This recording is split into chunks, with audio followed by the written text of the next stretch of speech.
sorriso, um carinho, uma oração. Gotas de luz rompendo a escuridão. Sementes da paz germinando em cada coração. Com paciência e ação. Esforço a mais, um gesto de paz, numa corrente de amor que não se desfaz. Vamos construindo, construindo a paz. Com coragem pra mudar, humildade pra espalhar a palavra de Jesus.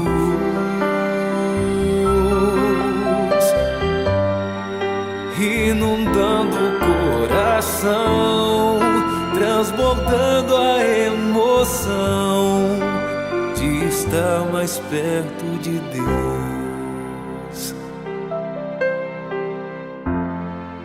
Com coragem vamos alcançar a paz, construindo a paz, a paz.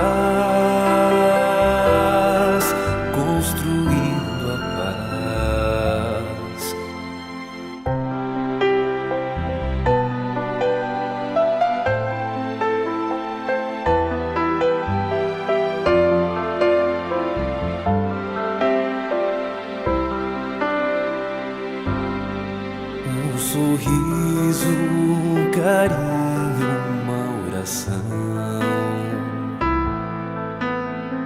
Gotas de luz rompendo a escuridão. Sementes da paz germinando em cada coração.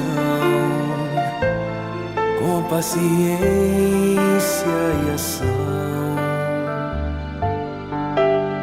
Esforço a mais, um gesto de paz, numa corrente de amor que não se desfaz. Vamos construindo, construindo a paz.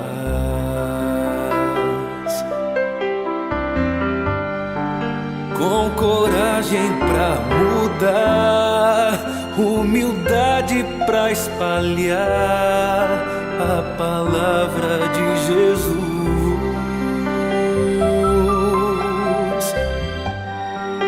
Inundando o coração, transbordando a emoção de estar mais perto de Deus. Com coragem vamos alcançar a paz, construindo a paz, a paz.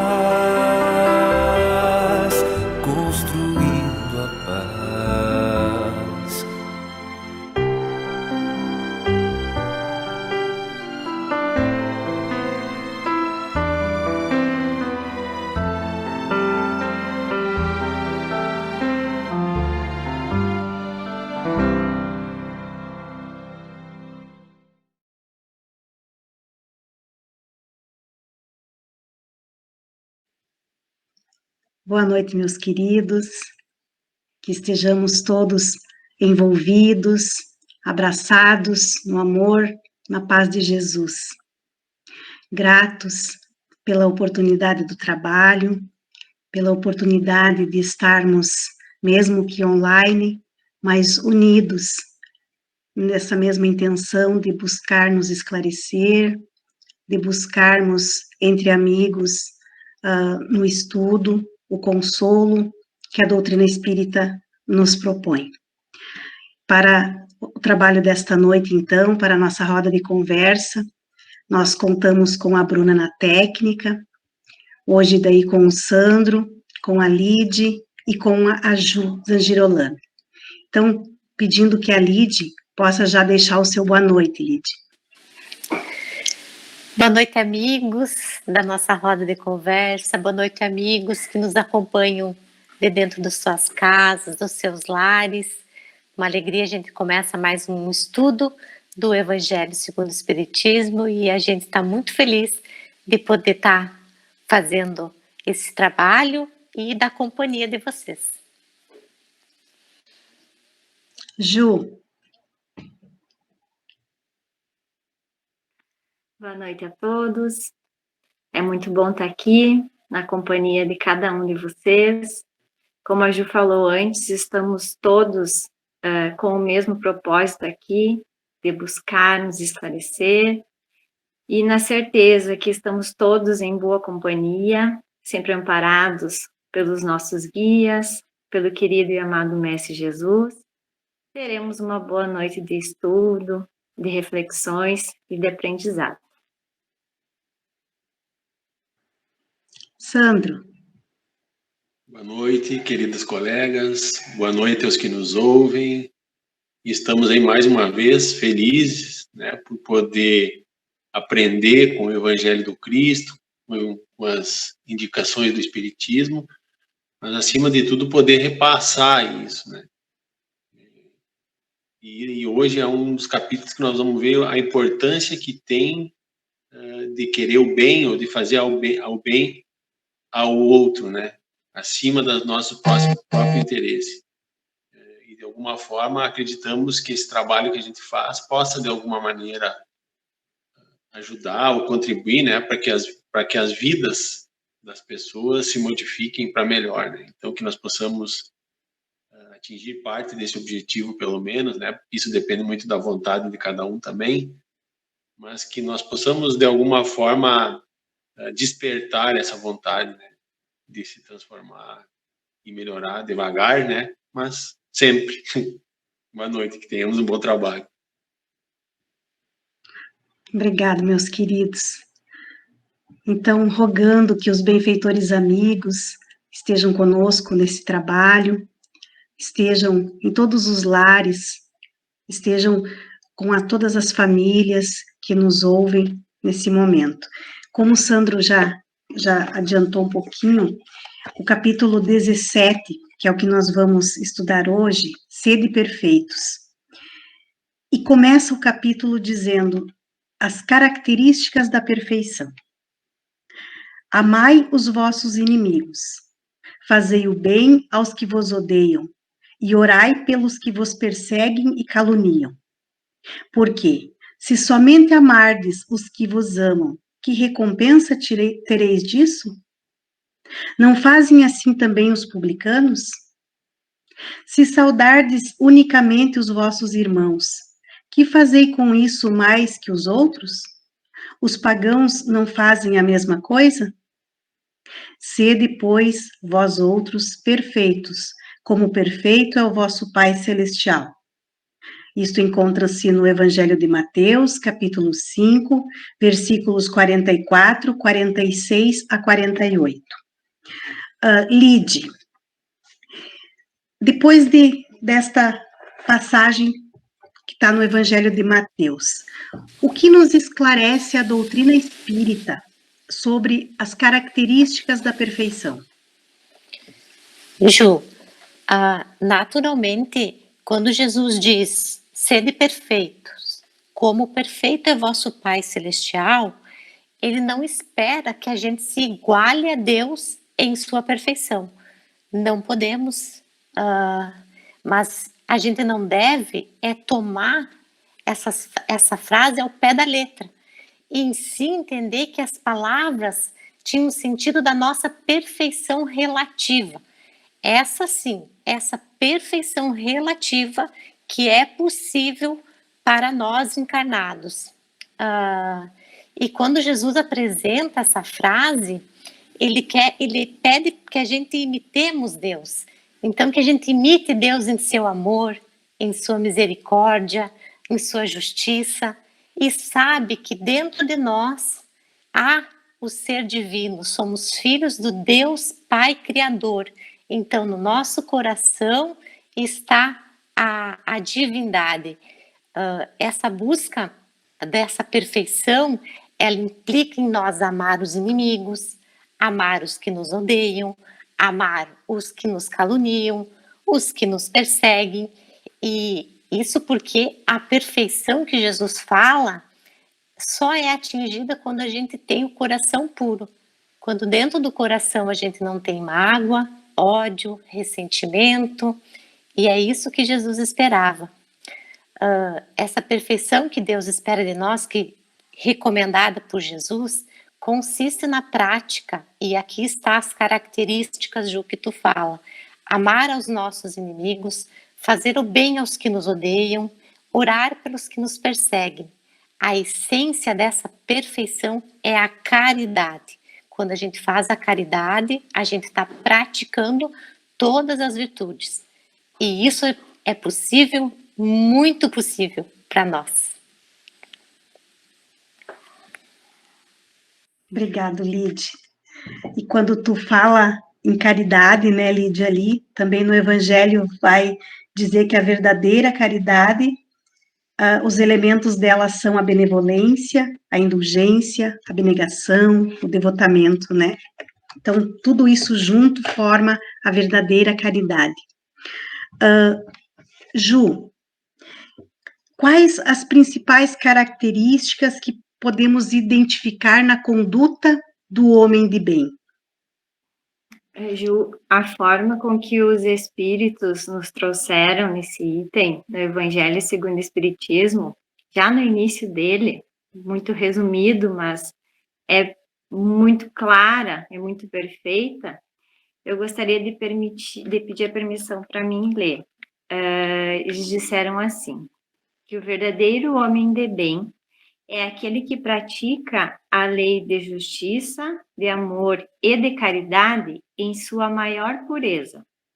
Ele interroga sua consciência sobre os seus próprios atos, se pergunta se não violou essa lei de justiça, amor e caridade, se não fez o mal e se fez todo o bem que podia ter feito, se negligenciou voluntariamente uma ocasião de ser útil, se ninguém tem o que reclamar dele, se fez a outrem tudo o que gostaria que se fizesse para com ele.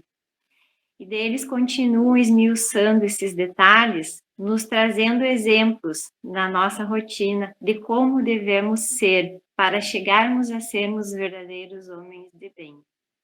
Mas só nesse início aqui já podemos parar por um instante e analisar sobre nós mesmos, né?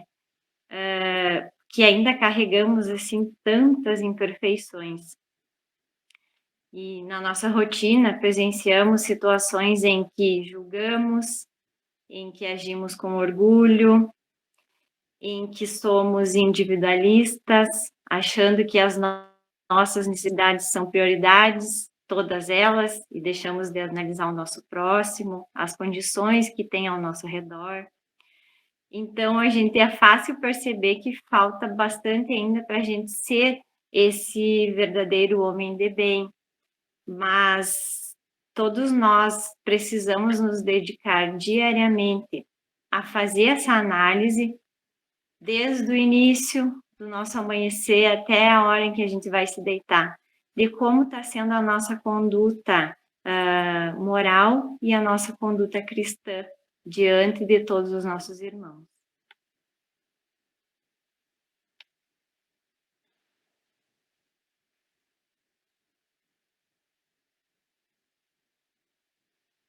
Obrigada, Ju. Santo Agostinho recomendava, né? Nos fazia essa recomendação.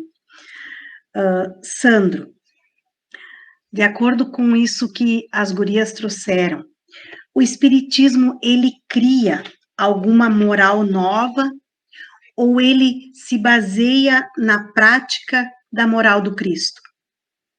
Antes de falar desse tema, eu gostaria de contribuir com o que a Ju falou, que ali no Evangelho, segundo o Espiritismo, nesse capítulo que nós estamos estudando, tem o item O Homem de Bem, e ele faz um checklist, né, do que precisa ser feito para ter aquelas características que a Ju leu do primeiro parágrafo, né? Por que um homem de bem age dessa forma, fazendo para outro? Quais são as convicções que levam ele a ter essas características?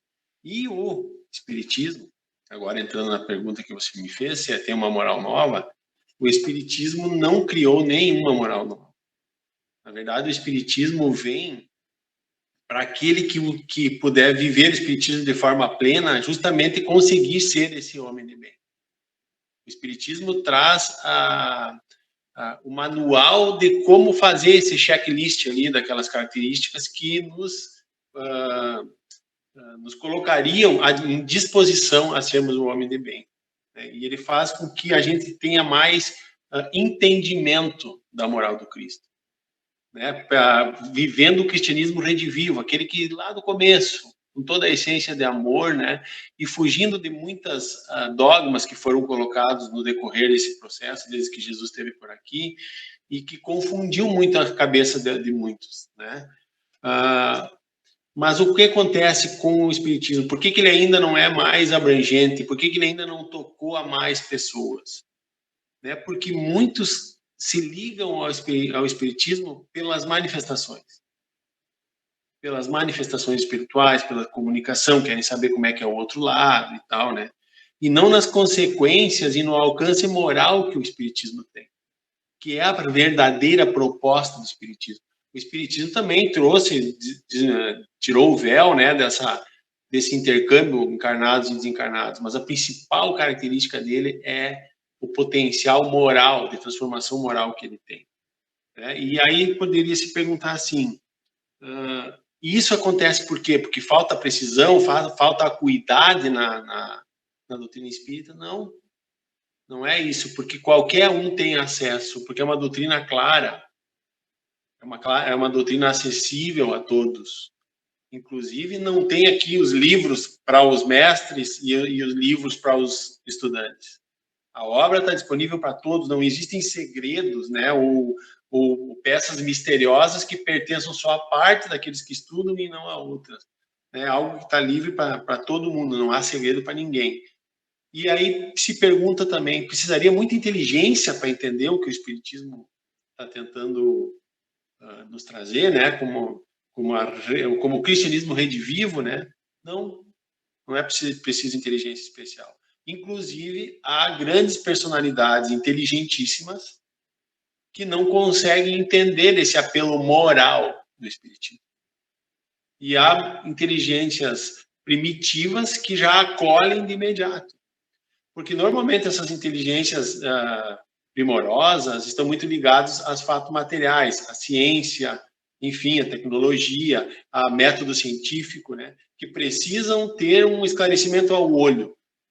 Precisam enxergar a prova para que tenham fé ou para que tenham crença. E aquele outro, por exemplo, que tem que usa do essencial, que usa da moral, que usa do espiritual, ele não precisa que os olhos enxerguem. É um despertar do coração, é o que os espíritos chamam de maturidade do senso moral. E essa maturidade não está relacionada a nível intelectual necessariamente, mas sim a nível de evolução espiritual, moral. Então, o que acontece? Aqueles que estão muito ligados à matéria, como às vezes as grandes inteligências, muito materialistas, elas não se permitem ver nada além do que aquilo que está na Terra. Não se apegam às coisas da vida futura, da pluralidade das existências. Então, se interessam em viver e entender aquilo que estão vivendo no momento, como se não tivesse nada mais importante do que isso. Então, isso faz com que eles não se modifiquem. Eles não usam a informação do Espiritismo para a sua transformação. Até acreditam nisso, mas usam isso como ferramenta ou como uma baliza para a transformação dos outros, e não em si. E aí, então, o Espiritismo não faz aquilo que realmente precisaria. Então, esses são os espíritas imperfeitos, que recuam diante daquela obrigação de se modificar, de se transformarem, de usar essa doutrina que não trouxe moral nova nenhuma, só abriu os horizontes, clareou, desde que se confie nos pilares dela, né, da imortalidade da alma, da existência de Deus, da pluralidade das existências, da pluralidade dos mundos e da comunicabilidade dos espíritos. Mas em todos esses 5 pilares, não só na comunicabilidade dos espíritos. Né? Porque olha às vezes a incoerência. A pessoa até acredita na comunicabilidade dos espíritos, mas não acredita na pluralidade das existências, por exemplo. Então, há uma imperfeição na assimilação desse conteúdo. Né? Então, a gente sempre diz que tu não precisa sair da religião que você está para você participar do espiritismo. E não precisa mesmo. Mas, quando você incorporar o espiritismo, você vai ver que não precisa mais das outras, porque existem situações antagônicas. Mas o que faz com que se procure o espiritismo? Normalmente, já discutimos isso lá na Casa Espírita. A maioria das pessoas procura um fenômeno. Muitas casas espíritas se fizeram em cima do fenômeno. E hoje, a própria unificação das casas espíritas no Brasil, elas estão focando para que as casas espíritas sejam uma escola do espírito, daquilo que é moral, daquilo que é espiritual, daquilo que é eterno. Então, esse será o verdadeiro espírito, aquele que vai se adiantar em relação a essas demandas, né? Vai se desapegar daquilo que é material e não vai mais ver a vida como aquilo só que está aqui na Terra nesse momento. Né? E para encerrar essa discussão, tem uma frase que é muito usada dentro da doutrina espírita, que é que se reconhece o verdadeiro espírita pela sua transformação moral e pelos esforços que ele faz para domar as suas más tendências. Então, essa frase resume tudo isso. Resume qual é a moral do espiritismo, que não é uma moral nova, que é a moral de Jesus. Né? E quando é que a gente vai mudar nossas más inclinações? Para nós sermos amor em essência, em plenitude, né? Em todo o tempo. Obrigado, Sandro. E complementando também, né, Sandro, isso que tu disseste por último agora, tem também um lembrete de Kardec que diz: espíritas, amai-vos, este é o primeiro mandamento. Instruí-vos, este é o segundo. Então, a gente tem que estar numa constante busca pela instrução, um constante estudo. Não é porque você, como disse o Sandro, não tem graus de conhecimento. Então, o palestrante, o evangelizador, o passista, qualquer trabalhador espírita tem que ter o seu estudo contínuo, assíduo, para poder desempenhar alguma função na casa espírita. Não é porque é palestrante, porque é evangelizadora que não precisa continuar o seu estudo, tem que se fazer humilde, pobre em espírito e buscar sempre mais conhecimento. Lide, o dever é uma obrigação moral da criatura só para consigo mesmo, ou esse dever ele deve se estender no que se refere aos outros também? A reflexão desse item é do Espírito Lázaro e ele nos ensina algumas coisinhas. Eu vou citar aqui. O dever é a obrigação moral diante de si mesmo primeiro e dos outros em seguida. Mais uma. O dever começa no ponto em que ameaçais a felicidade ou a tranquilidade do vosso próximo e termina no limite que não gostaríeis de ver ultrapassado em relação a vós mesmos. O nosso primordial compromisso é com nós mesmos. A tarefa mais importante na Terra, da qual a gente se preparou no plano espiritual, é com as nossas individualidades, com as nossas qualidades e, como disse o Sandro, nossa reforma moral e nosso combate às más tendências. E isso que vai fazer a gente evoluir, e é com o dever com nós mesmos. Ele é muito difícil de ser cumprido, porque ele se acha em antagonismo com a sedução dos interesses e do coração. E ele está entregue ao nosso livre-arbítrio. Então, a gente que vai fazer as escolhas. E muitas vezes a gente quer fazer os deveres dos outros, quando devemos fazer os nossos deveres. E outra coisa que a gente não pode achar que é algo penoso ou algum sacrifício.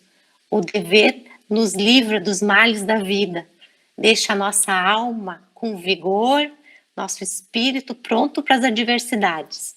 E a gente tem que entender que o dever não é o mesmo para todos. O meu dever moral não é o mesmo dever da Ju, do Sandro, enfim. Cada um tem o seu dever.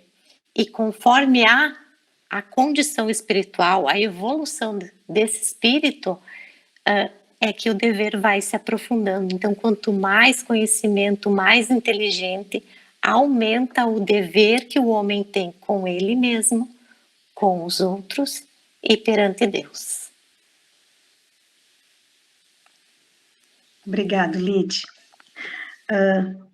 Sandro, o que é virtude? Conforme nos esclarece o item 8 desse capítulo. Eu me perco, às vezes, nos comandos aqui. Bom, a virtude, na verdade, é o conjunto de todas as qualidades. Né? Todas aquelas qualidades do homem de bem ali, todo aquele conjunto é o que constitui a virtude. Né? Então, o que é? O cara que é bondoso, que é caridoso, que é moderado, que é laborioso, o trabalhador, né? E que é modesto. E aqui entra o ponto da discussão dessa parte, que é do espírito François, Nicolas e Madeleine. Eles nos falam sobre a virtude, né? E eles nos dizem que normalmente e com muita frequência, mesmo nós tendo algumas dessas características, nós contaminamos parte dessa característica com orgulho, quando nós deixamos de exercitar a modéstia. Então, o que quer dizer isso? A pessoa tem algumas características do homem de bem, mas exalta elas, quer que elas apareçam. E isso faz com que nós não sejamos virtuosos. Podemos até ter virtudes, mas não somos virtuosos. Então, aqui eles nos falam de São Vicente de Paulo e tantos outros virtuosos que tiveram pelo mundo, que não chamaram a atenção do mundo, mas chamaram a atenção de Deus. Qual era a característica dessas pessoas? Elas faziam o bem pelo bem. Tipo assim, elas não planejavam fazer o bem. Era praticamente um automatismo. Saber que estavam contribuindo pelo bem de alguém. Imagina você acordar todo dia e o teu objetivo daquele dia é fazer com que alguém esteja melhor do que estava ontem. E que não seja você. Essa é a característica da virtude. Você faz sem projetar, sem planejar. E logo, por consequência, sem apresentar esse mérito para que outros aplaudam. E nem apresentando de forma legal e nem deixando subentendido. Nós já falamos uma vez aqui, alguém que faz uma caridade, por exemplo, e deixa uma perninha aparecendo para que alguém diga, ó, ele fez. Então, a virtude é mais ou menos isso em relação aos nossos bons sentimentos. Então, esses espíritos nos pedem que nós não imitemos essas pessoas, que na verdade já somos nós, eu acho, né? Que faz as coisas e ergue o templo em seu próprio benefício. Né? Fazem um monumento e se colocam lá em cima, né? Ó, esse monumento eu fiz para mim mesmo, porque eu sou virtuoso. Então, essa é uma característica que foge da modéstia, né? Se impregna de vaidade e de orgulho, que são coisas muito diferentes daquilo que se quer, né? Como homem de bem e principalmente como homem virtuoso. Mas eles nos dizem que fazer o bem, de qualquer forma, nos faz muito bem. Nos faz muito bem. Mas quando essa satisfação se exterioriza, ela deixa de ser virtude para ser amor próprio. Então, a ação que você está fazendo é para te beneficiar, para sentir aquele bem. E a virtude, ela não deve considerar nem isso. Isso é uma consequência. Mas a virtude tem que ser você fazer o bem porque você quer o bem do outro. Aí esse sentimento que você tem de alegria por ter feito é uma consequência e que deve ser tua. Não para todo mundo ver. É como a oração, naquele silêncio, naquela troca entre você e Deus. Né? Então, eles nos convocam, nós que já nos aquecemos pela fé espírita, ou já estamos iniciados nessa fé espírita, e que por isso sabemos que estamos muito longe da perfeição, que nós possamos ser os homens de bem, que nós possamos fazer aquele checklist, que nós possamos acordar de manhã e a nossa ação pelo bem seja automática, não precisa ser planejada, e que jamais elevemos esses monumentos em nosso favor. Que sejamos humildes. E eles nos dizem que foi justamente pelo orgulho que a humanidade se perdeu muitas vezes, e continua se perdendo, e é pela humildade que ela há de se elevar. Né? E quando se fala humanidade, é o conjunto de todos nós. Né? Lembrando que cada um é responsável pelo seu nicho. Eu não posso fazer esse trabalho por ninguém. Eu posso fazer por mim. E a soma dos nossos trabalhos é que vai fazer com que nós, enquanto humanidade, cresçamos e sejamos, então, realmente virtuosos. Obrigado, Sandro. A gente sempre brinca, né, Lide? As humildona, né? Que às vezes a gente é assim, as humildona. E que quando tu falasse ali, Sandro, que às vezes parece tão distante, né? Essa perfeição a qual Jesus se referiu ali no início, e isso tem que nos servir de alerta para nós não nos acomodarmos, né, não ficarmos num automatismo assim, né, mas se é tão distante, se está tão distante, eu nem vou começar. Mas tu disse no começo, devagar e sempre, um passo de cada vez, não precisa ser tudo numa encarnação só, né, mas que a gente sempre esteja atento a essas imperfeições, a essas mazelas que temos que combater em nós mesmos. Inclusive, Ju, lá atrás, no capítulo, lá no item que falava sobre os bons espíritas, né, lá na nova moral, naquela questão que tu me fizesse, lá fala também que mesmo aquele que conheceu o espiritismo e se interessou apenas pelo fantasioso, ele teve acesso à doutrina. E mesmo que ele seja um espírito imperfeito, um espírita imperfeito, ou um cristão imperfeito, não está perdido isso, porque provavelmente numa próxima encarnação ou na mesma, ele já venha com a bagagem acumulada. Isso acontece muito na própria encarnação. Nós conhecemos muitos espíritas hoje, que são espíritas mesmo, que se transformaram moralmente e que foram e voltaram para a doutrina várias vezes durante a encarnação.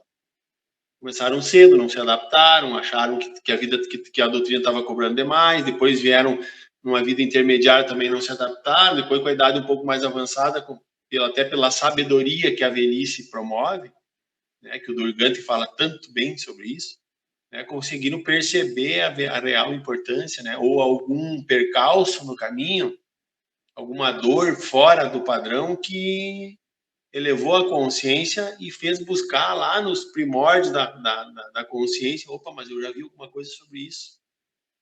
Então, o importante é que isso esteja semeado na cabeça, no coração, no espírito das pessoas, porque isso vai florescer, né? Vai florescer. Um dia ou outro ele vai florescer.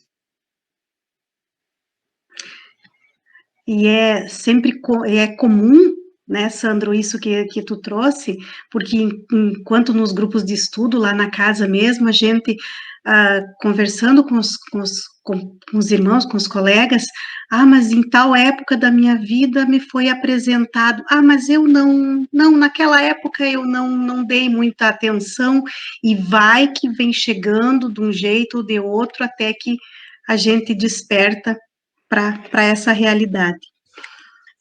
Ju, nas instruções dos espíritos, no item 10 desse capítulo, o homem no mundo, que alerta nos traz esse item, Ju?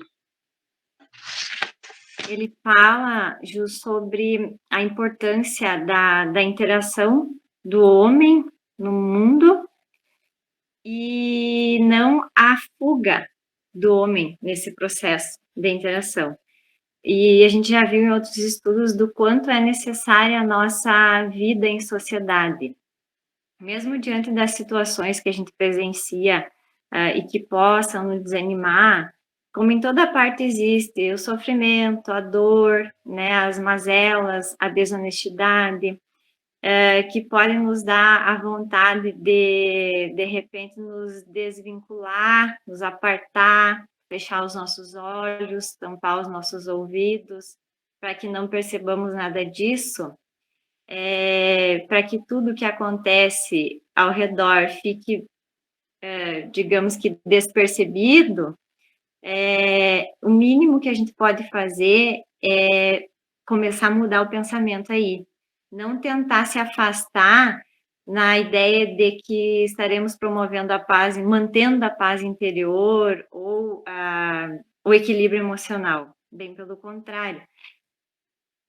Se a gente analisar as mensagens de Jesus, ele nos convida não ao isolamento, né, mas a nos buscarmos uns aos outros. Ele mesmo, na sua existência, na sua vida, ele demonstrou isso. Ele conviveu com a diversidade, amando, amparando, auxiliando sempre. Então, os espíritos, eles nos alertam nesse texto sobre a lei divina, aquela que devemos amar a Deus sobre as coisas e ao próximo como a nós mesmos. Portanto, sempre será incoerente a gente amar a Deus e desprezar tudo que Ele criou, tudo que Ele nos forneceu. Devemos colaborar, então, para que a sociedade em que nós estamos inseridos se aprimore com o nosso aprimoramento, sendo solidário uns com os outros e não nos afastando, nos privando ou não permitindo participar das situações às quais nós somos convidados a nos auxiliar, a nos prestar auxílio e socorro.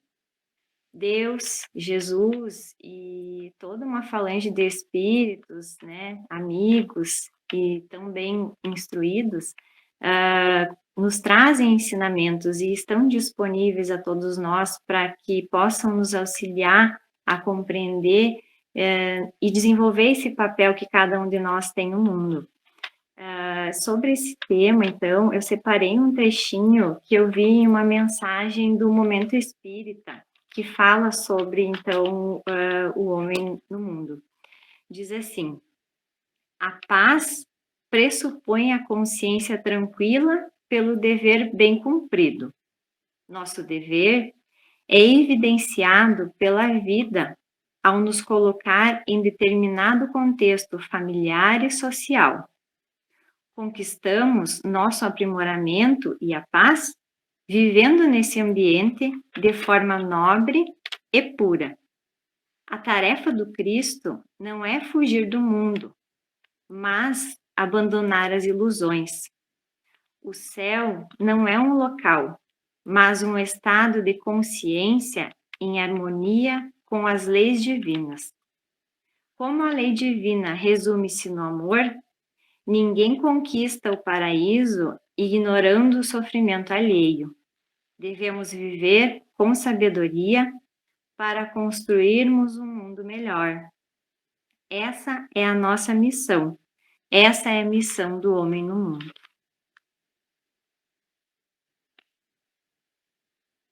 Eu ia contribuir ali atrás também, vou contribuir agora, que nessa parte do capítulo fala também da necessidade que nós temos de entender que os nossos projetos, que os nossos grandes ações, aquelas que nós julgamos grandes e que às vezes nos envaidecemos, na verdade não são nossas.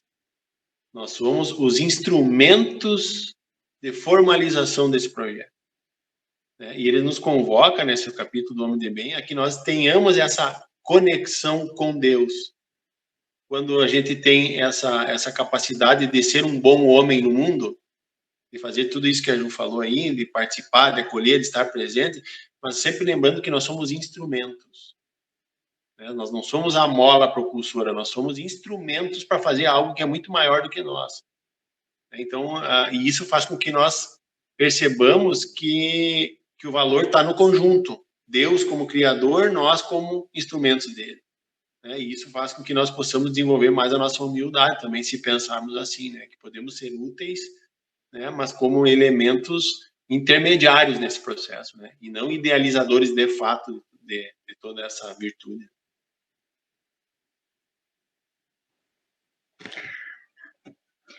Sandro, e qual ensinamento nos trouxe o espírito protetor de Georges com o conceito cuidar do corpo e do espírito?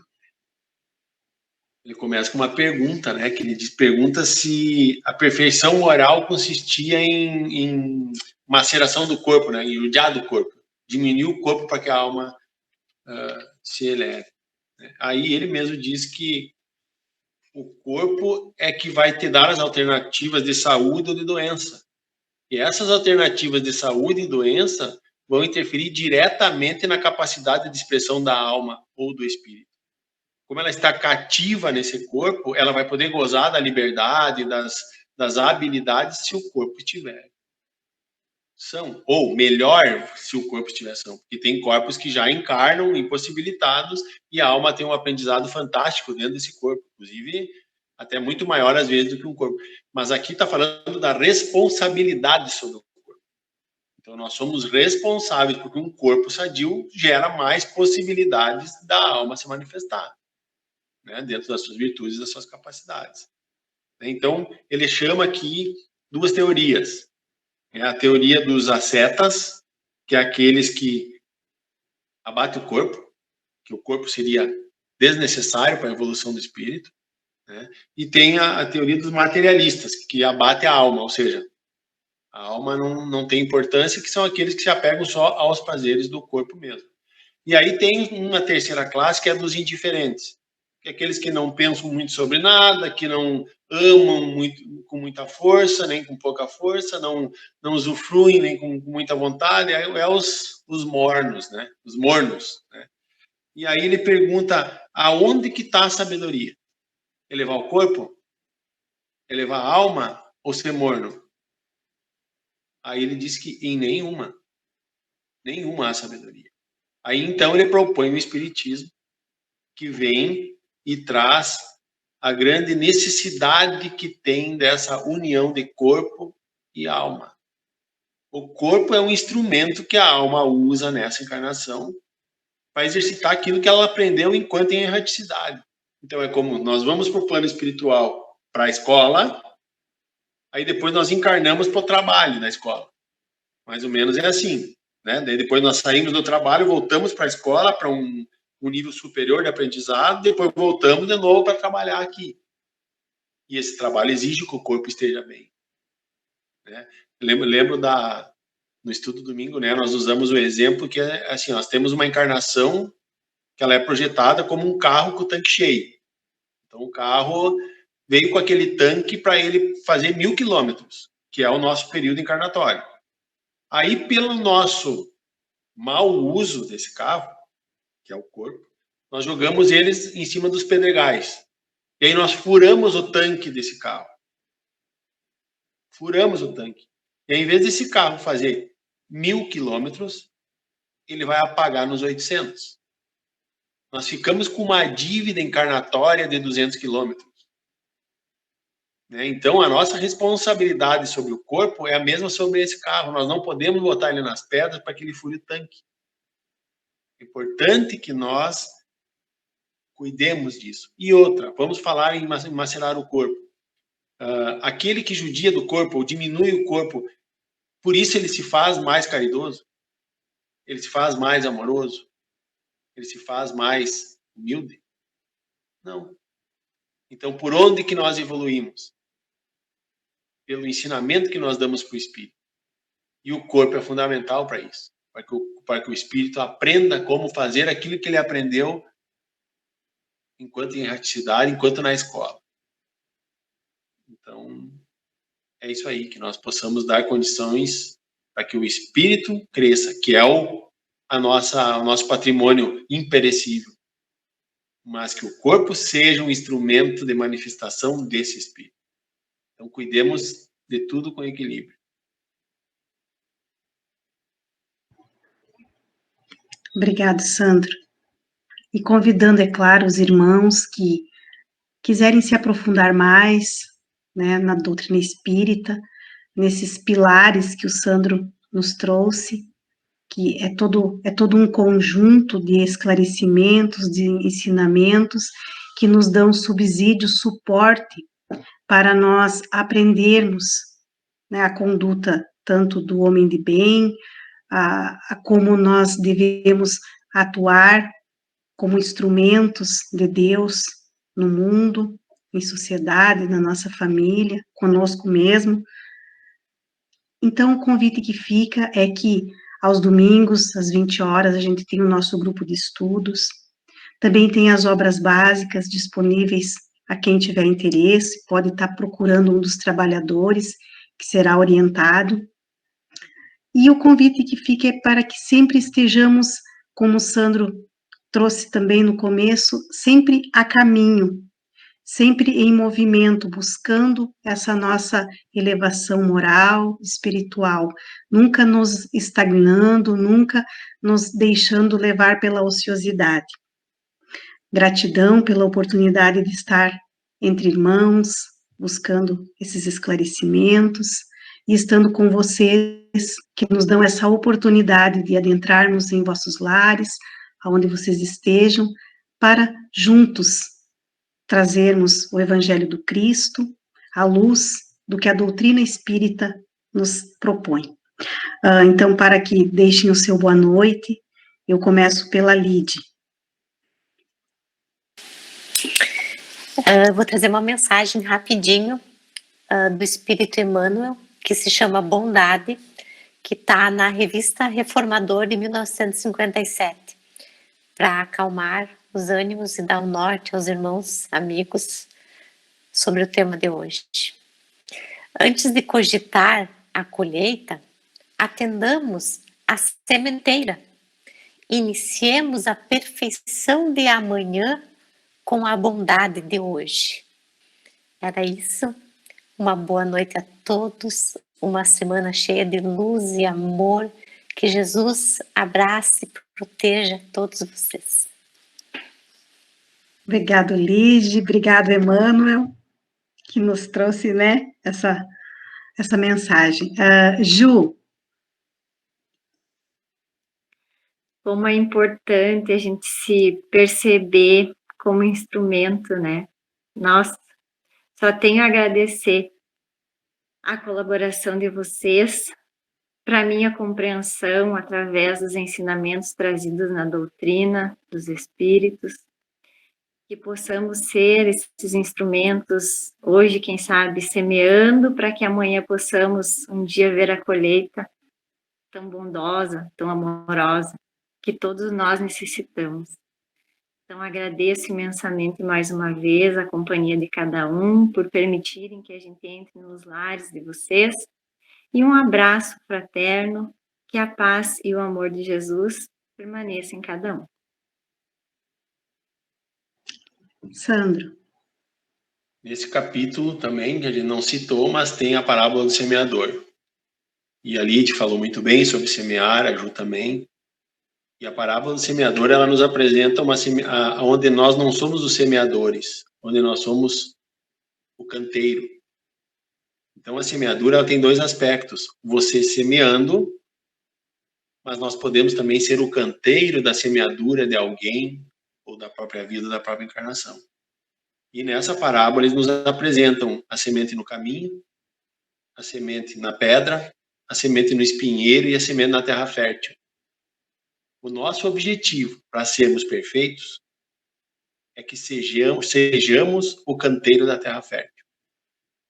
Então, eu sugiro que todos leiam essa parábola com uns olhos diferentes, dentro do Evangelho segundo o Espiritismo, que fala depois sobre as explicações de cada uma desses canteiros, que nós possamos nos posicionar em qual canteiro nós estamos e em qual canteiro nós queremos chegar.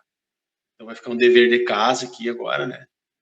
Mas, com certeza, já vou falar que o fim do filme, né, que o interessante é ser a terra fértil, por óbvio, né, e que tudo isso que a gente faz possa auxiliar a construção desse canteiro de terra fértil, né, em nós, trabalhadores, naqueles que ouvem, né, e naqueles que serão, para quem será repassado por ter ouvido, né? Porque isso tem nós que estamos ouvindo aqui agora, todos que estão ouvindo, tem uma capacidade enorme de fazer com que isso se dissipe, né? Isso também é caridade, fazer com que a informação chegue a mais canteiros, né? Então, que Jesus nos acompanhe, nos fortaleça nesse trabalho e seja sempre amoroso conosco, né? Apesar de que que nós tenhamos a capacidade de perceber que é assim. Um beijo no coração de cada um e um abraço fraterno. Até a próxima.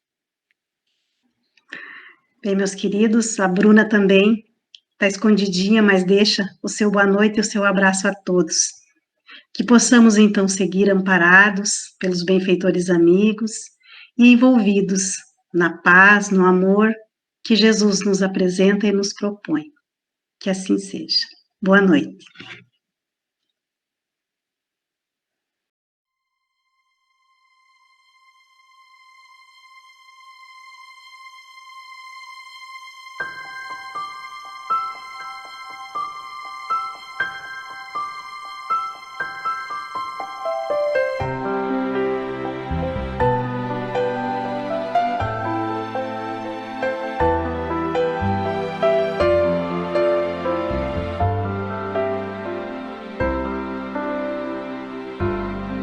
Um sorriso, um carinho, uma oração.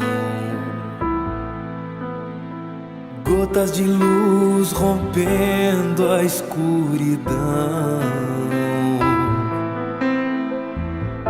Sementes da paz germinando em cada coração. Com paciência e ação. Esforço a mais, um gesto de paz, numa corrente de amor que não se desfaz. Vamos construindo, construindo a paz.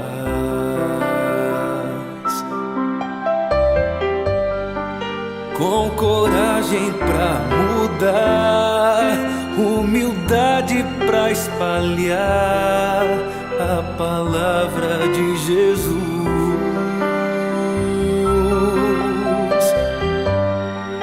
Inundando o coração, transbordando a emoção de estar mais perto de Deus.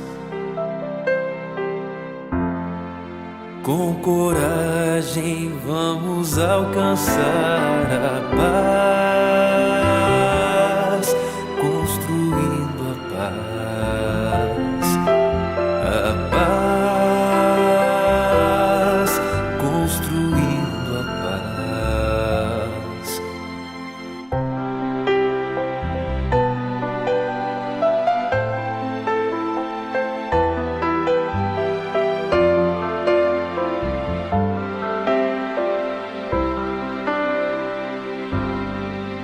Um sorriso, um carinho, uma oração.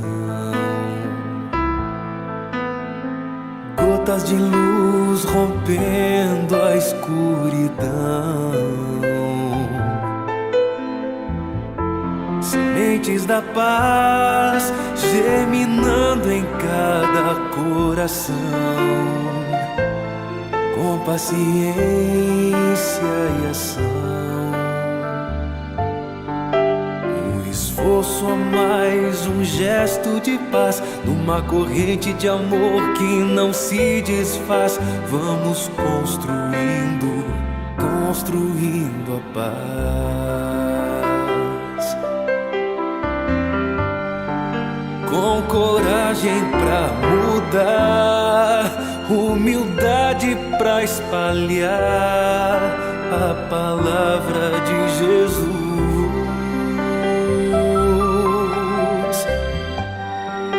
Inundando o coração, transbordando a emoção de estar mais perto de Deus. Com coragem vamos alcançar a paz, construindo a paz, a construindo a paz.